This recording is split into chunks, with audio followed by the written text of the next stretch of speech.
Hello again, witchy people. HedgeWitch view today is going to be all about spellcraft and spellcasting. So obviously I understand that each different path is unique in how they cast and craft. Excuse me, how they cast and craft spells. Now,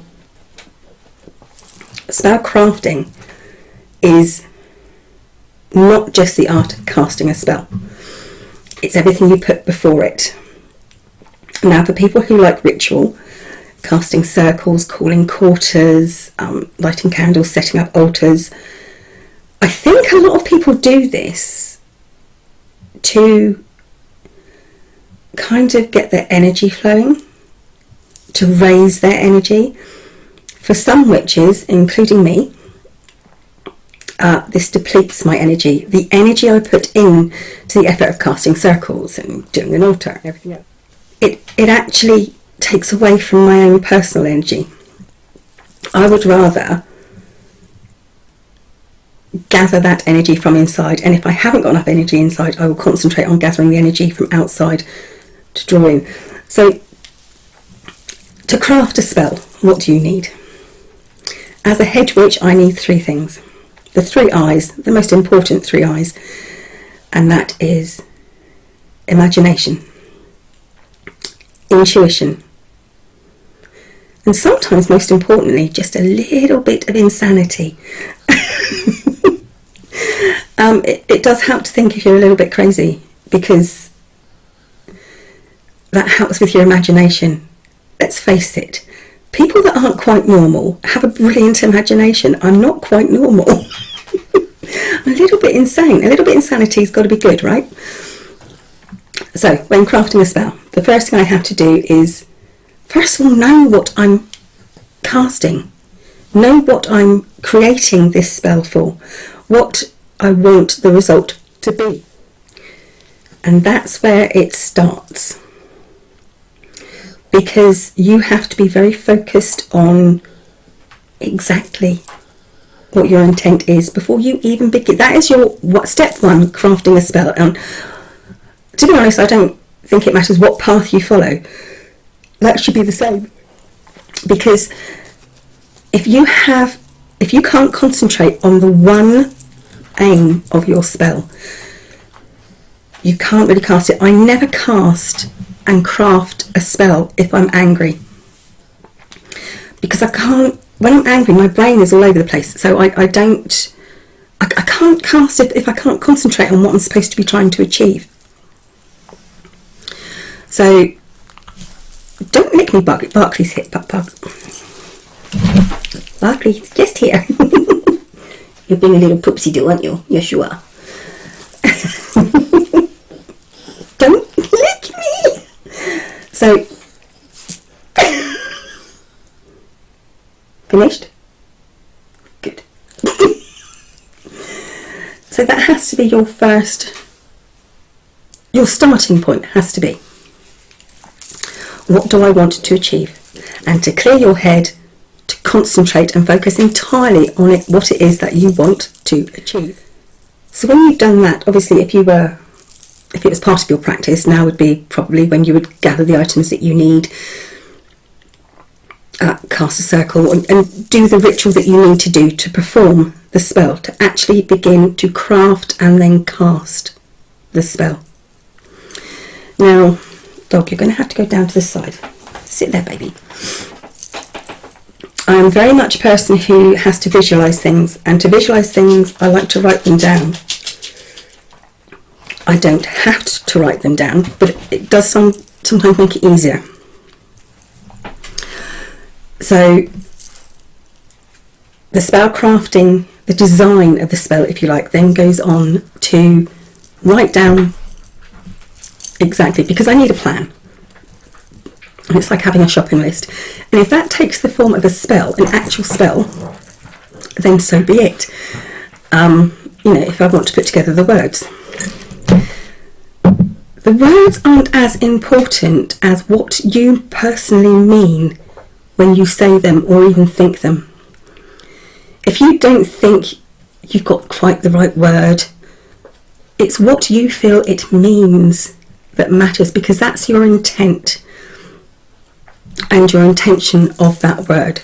That's what it boils down to. So it doesn't matter if you can't make things rhyme. It doesn't have to. It doesn't matter if it doesn't sound too brilliant. That's not the point of it. The point is, words can be powerful, whether they're spoken or whether you hear them in your head. The actual formation of the words and what they mean to you is where their power lies. It's like having faith in the words. So if it means something to you, that's the word you use. Okay, so you started and you've done a few steps into the actual crafting of the spell. So what's next? Well, if you need something to focus your energy on, then light a candle or whatever part of the ritual you do. Like I say, I don't necessarily have to have something to concentrate on. It can be just as easy just to will something, to wish it, to want it. You know, that's it. But like I said, sometimes it is easier to raise that energy by incorporating something in. If I'm feeling slightly weak, and again, if you're not feeling well and things aren't going quite right, maybe you shouldn't, you know, be thinking about casting spells and crafting a spell and casting a spell. You can craft a spell without actually casting it in the end. So if you've got an idea of what you want to do, you can craft that spell together. I think then you have to have that. First of all, you have to have the intuition about, once again, it's about the words. And if you use tools, what you use those tools for. It's how you feel, how a tool feels in your hand, how a word feels in your head and coming out of your mouth if you speak it out loud. Now, I spoke about spell breath, magic on the breath. And that is as easy, like I said, you breathe in. And in some ways that is as easy as it takes. That's all you need to gather energy. You can just breathe in and gather energy. You can, you know, anything. Wind talking, wind singing, gathering the storm, any storm, feeling sunlight going out in the moonlight, feeling the ground beneath your feet. It's that way of drawing energy, feeling that you can draw energy from around you if you don't feel you have the energy inside you. But when you gather that energy from around you, you store it inside anyway. You manipulate it, which is what spell work is. It's manipulating energy, you know, bending the rules a bit, manipulating energy and focusing that energy for a purpose. So when it comes to actually casting the spell, this is when your imagination really does play a huge part in what you do. Because in order to focus where that energy is going, when you expel that energy, which is what you're doing when you're casting a spell, you are seeing that energy go, you are visualising. That's your imagination, that's all it is. You are visualising who it's going to, what its effect will be. Now, as I said before, I do not believe in the rule of three. It's not that I don't believe in it. My practice doesn't have a rule of three. But we do have consequences. And everything you do has a ripple effect and will affect something else and something else. And those, you know, eventually that effect may come back onto you for good or bad. Now, there's also balance. If you take, you know, if you give to one area, you're going to have to take from somewhere else. And this is the transference of balance anyway. And it's, I think I explained it before, energy never dies. It transforms, it mutates, it can carry on from one thing to another, but it doesn't actually die. And it's the same as spell work. That's where you have to gather your energy, because that's where it comes from. You are creating, you're not creating a spell out of nothing. You are taking from around you, you're taking the energy, your imagination, your very essence to will something to happen. It doesn't come out of nowhere. You can't be a witch in a vacuum. You can't cast a spell in a vacuum either. So, if you need to, after crafting this spell and casting the spell, you must decide whether, first of all, what kind of spell it was, whether you need to protect yourself from anything coming back. Now, I know most people don't actually agree with hexing and cursing. Well, I think it's a part of everyday life, and it is very much the same as, you know, if you strike me, I will strike you back. I may not do it as hard as you, I may not do it in the same way as you, but strike me and somehow, some way, I will strike you back. Which is just, like I said, it's the balance. You have to keep things in balance. So, and I think, once again, being a hedge witch can be very, very easy and very, very lazy, because once you've cast your spell, it can be as simple as gathering that energy and taking it out and pushing it out and sending it out and knowing that it's going somewhere where it's supposed to. So there's no cleaning and cleansing of ritual items. You do tend to cleanse yourself in some ways, because you have to then feel as though it can make you very tired, manipulating and then getting rid of all that energy. You know, you're taking it out of yourself, you're sending it to someone else, and you will have a consequence to that. And this is sometimes, I think, why spells don't work. And it's not because you haven't crafted them right, or it's not the right time of the day or the night or the season or anything else. It is simply because you may not have enough energy, or, like I said, you may be angry. If you can't focus on exactly what it is you want, you run the risk of getting your spells completely the wrong way round. And if you try to put too much into something, it can get very confusing. It's better to cast 3 separate spells at separate times and keep them completely separate than try and do everything at once. For instance, say for instance you wanted to find a new house to live in. First of all, you'd have to have someone to come and buy your house.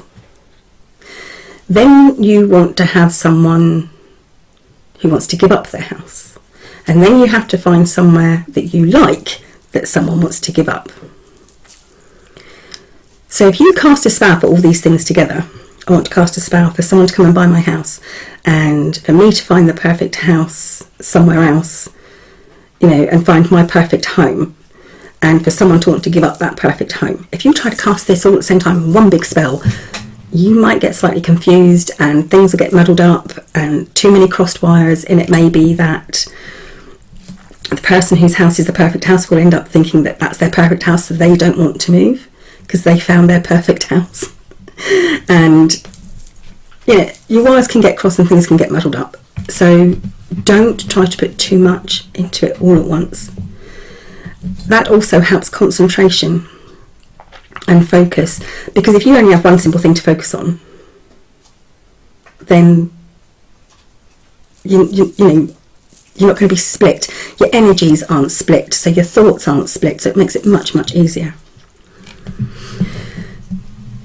I think that's the ground. Like I said, I'm not going to go into it too much because everyone has their own personal way of doing things. This is just how I do things, in a very rough sort of way. I mean, there may be times when I will also running my hands. I have a fish pond outside. Now, it's not running water as such, but it is a natural source of water, and I can hold that water in my hand and feel like as the water runs through my hand, that gives me energy. That's kind of a ritual. Lighting a candle is kind of a ritual. It is a ritual as such, but it is very much folk magic. What I do, it's low magic. I don't do high magics, ceremonial magics. It's just not in me to create that kind of intricacy. I'm not that clever.